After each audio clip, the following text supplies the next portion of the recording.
Welcome back, everyone. Thank you for being here. My name is Jennifer Longmore, founder of souljourneys.ca and the #1 Akashic Record training school in the world. You can imagine that after 30,000 plus sessions, one of the most common, the most common question in the Akashic Records is, what is my purpose?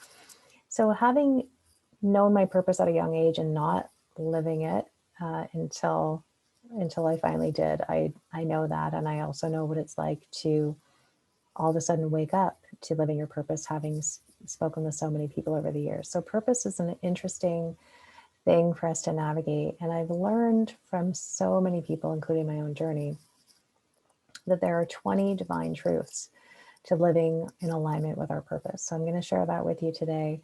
I'm going to share with you how you can go deeper. So hopefully this is helpful. Let us know in the comments if anything in here lands with you.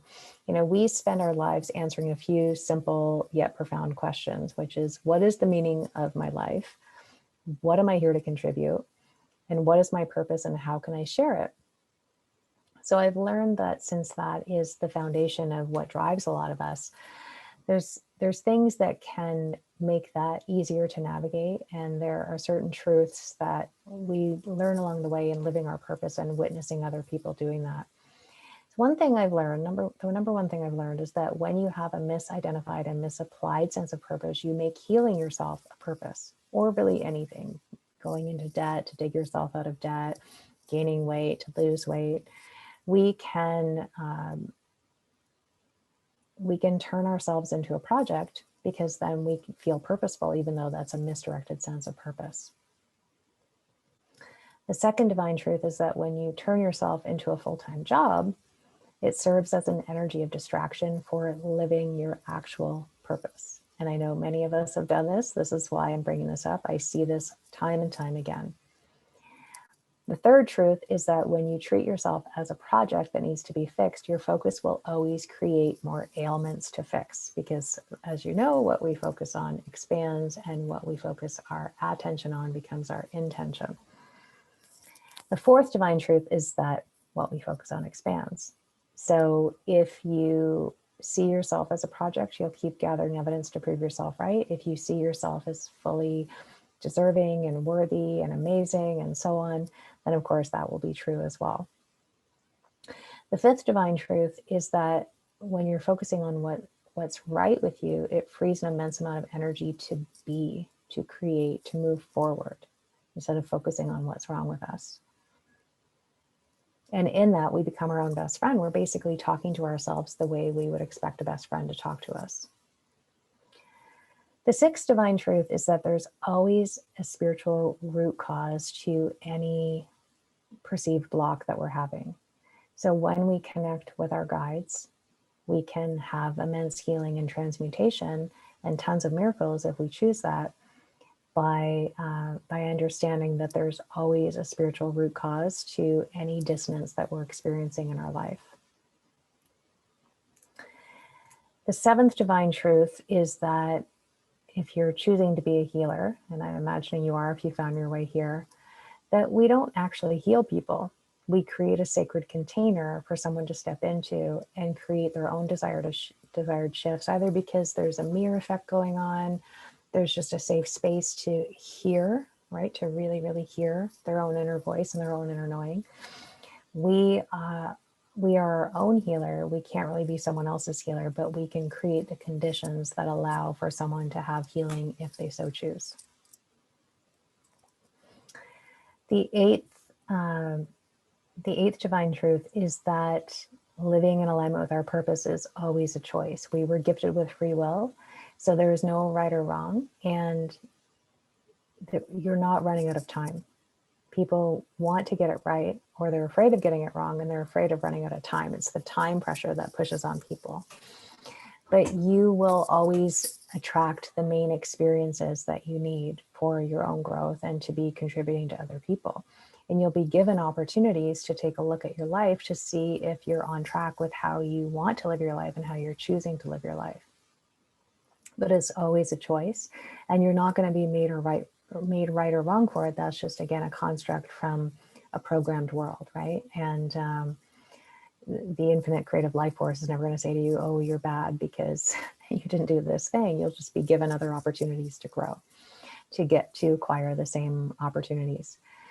The ninth divine truth is that even in that, even in all the nigglies that come along with being human and living a life on this planet, that many of those things have a silver lining. It doesn't mean that being victimized, I'm talking about extreme cases of where people have been victimized and been harmed. It doesn't mean that we want that for them or that we're glad that they're having those experiences. It just means that we recognize that inevitably there's something deeper that comes from that. It just always works that way. I can think of trauma in my own life. And of course, at the time, it was super uncomfortable and I didn't want to be there, but I had no choice but to lean into it because I couldn't lean away from it. It wasn't going away. And I learned from that leaning into even the nigglies and striving to be in alignment with our purpose, that there's a greater thing that serves. The 10th divine truth is that we're all a work of art in progress. What would happen if you made life your art? If you made you, your physical body, I should say, your art, but you made your life's work your art and you made your life your art, how would that change? How would it change your focus? How would it change whether you view this as a destination versus a journey, right? A lot of people view purpose as a destination. Once I get clear on my purpose, it all ends. No, that's when it begins, really, right? Or it begins in a different way.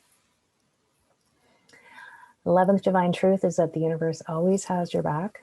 We know that. It may not always feel that way, but that just means that we can be more conscious about calling in our divine support to support us through things that might feel a little bit wobbly. The 12th divine truth is that we are a manifestation of the creative life force. We're already created to move freely through this world and take in as much life as possible as the spark of light that we are. So just being the spark of light is enough, right? We don't have to do more. We can just be more.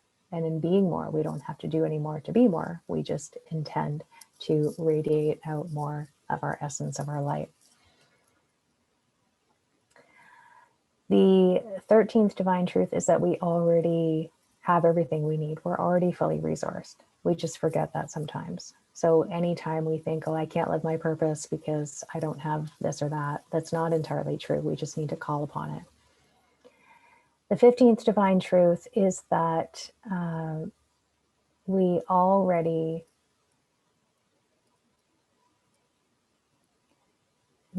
loved, accepted, and respected. Abandonment, rejection, and separation are just illusions.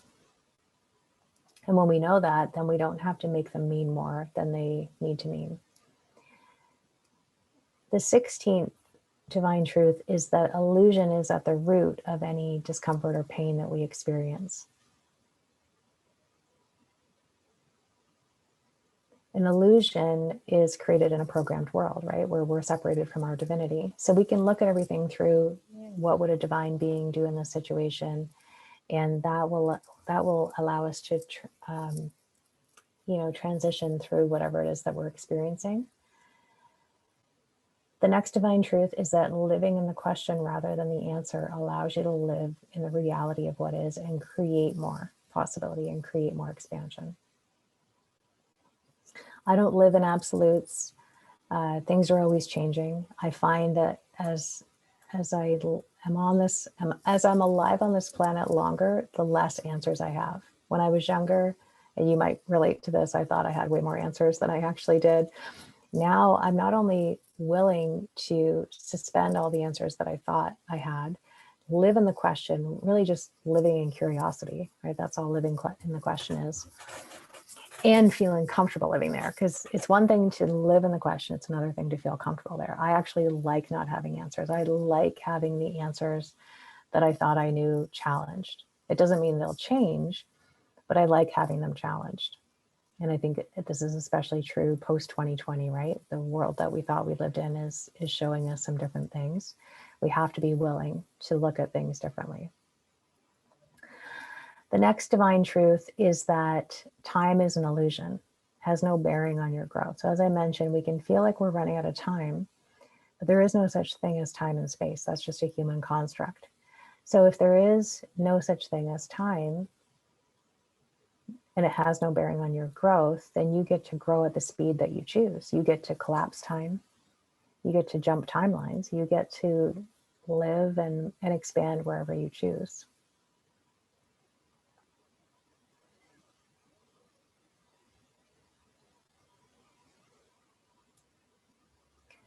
The next divine truth is when we strive to live in alignment, then we create alignment in all areas, including alignment with our purpose. So just little things like, am I showing the version of myself that I'm choosing to the world? If I say that I want a healthy body, are my eating and movement choices in alignment with that, right? It's about looking for the energetics of alignment and allowing the energetics to come in and then support things like, am I in alignment with my purpose? The next divine truth is that your body is a big part of living your purpose, right? It's how you move through the world. Even if you have issues with mobility, it's still the temple that houses your soul. And we do need to be in relationship with it as it serves our purpose. It is a huge contribution to it. And it has its own consciousness. So we also want to be tapping into the consciousness of our body as we're tapping into the consciousness of our purpose. And the 20th divine truth is that we're meant to be in the here and now, in the present moment.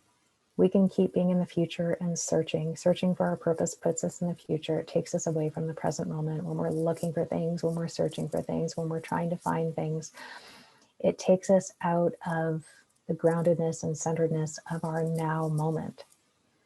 And because we're a finite being, we know that there's a finite amount of time as it is on the 3D plane, right, to be living in. So if we're always focused on time, if we're focused on being anywhere but this present moment in our here and now, in the alignment that we are enjoying right now, then it takes away from us creating more and more of this. I know that was a lot to throw at you. Hopefully that was helpful.